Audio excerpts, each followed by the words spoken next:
Hey everyone! Today we're taking a break from Hollywood as we discuss something independent. This is a special review request for something that is low budget, has new directors, and it just so happened to be filmed in my local area. This is Blind Truth, the first feature-length film directed by Wyatt Buckner and Adriana Buckner. This is the story of a local cop who's investigating a string of murders that happens to be connected to a cold case from 25 years prior. The lead role is Agent Brian Carter, portrayed by local Duluth actor Luke Moravec, who's assisted by Agent Joe Collins, portrayed by another Duluth actor, Jordan Curtis. They're joined by a cast of other locals who breathe life into this low-budget feature that manages to be intriguing and impressive. You have the serious leading man, the somewhat comical sidekick, the grumpy boss, the stressed but supportive wife, and the slick yet suspicious new guy. Taking place in 1983, murders occur throughout the area, all of which have a connection to one another, not for the people themselves, but for the evidence that is left over. Usually, that item is a high school pin that connects to the main character's own past, and the murder that's haunted him since the late 1950s. This is a period piece, but you honestly never think too much about it.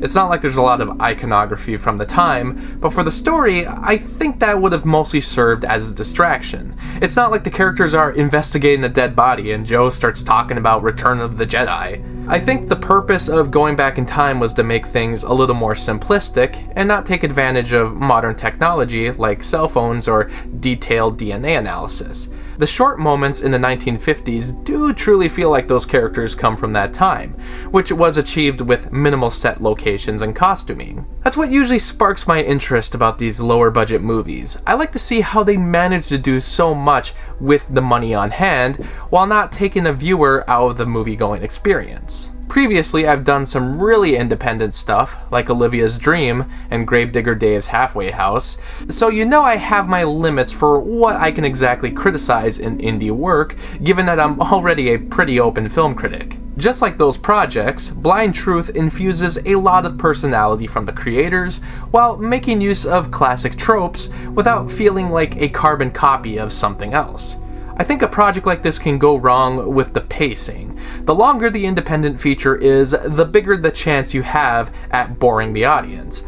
I'm sure there will be some who will watch my video and scream that I have a bias since this is local, but I'm being 100% honest. I enjoyed nearly every minute of this. I love mysteries and this fall before winter atmosphere, and it really nails that pacing. But I think where I really found my enjoyment was with the story, that, while familiar, is told very well. The actors have a lot of heart for their roles, giving weight to these characters that I ended up caring for, and there's even a few moments that get pretty topical, even in today's world. There's a scene where they're speaking to a woman about her experience 25 years prior, and it gets pretty intense, and because the actors know how to portray that intensity, with the editing and dialogue tightly knit, it becomes an excellent little moment. For the most part, I never think much about the cinematography, lighting, or music in films like this because the limitations can sometimes create a charm of its own, but I loved quite a few of the shots, especially these panning shots during multiple character interactions.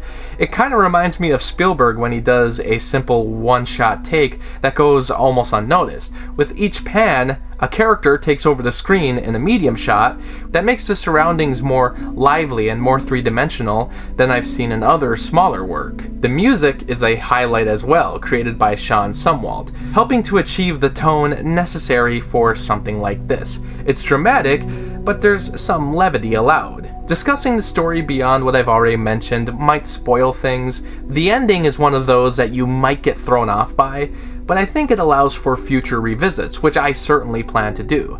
It can be tough to recommend something that isn't in every major theater, on Netflix, or enjoying all the awards at every major film festival. There's a general fear of amateur work and student films, but having been in film school and watching a wide range of productions, I think you can trust me when I say this is truly something special.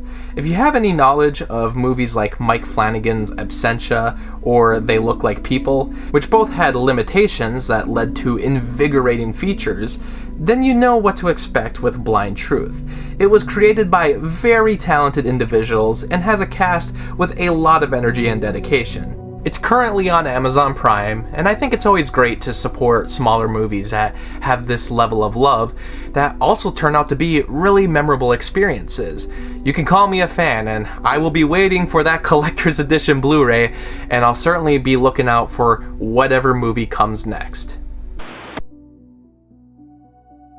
Thanks for watching the video, and special shout out to Anthony, Anna, Kirsten, Lucas, Ryan, and Robert for the support on Patreon. By joining my Patreon, you can get exclusive videos and blogs, and for only $7, you can request your own movie review. I hope you stick around, cinephile, and have a happy, productive day.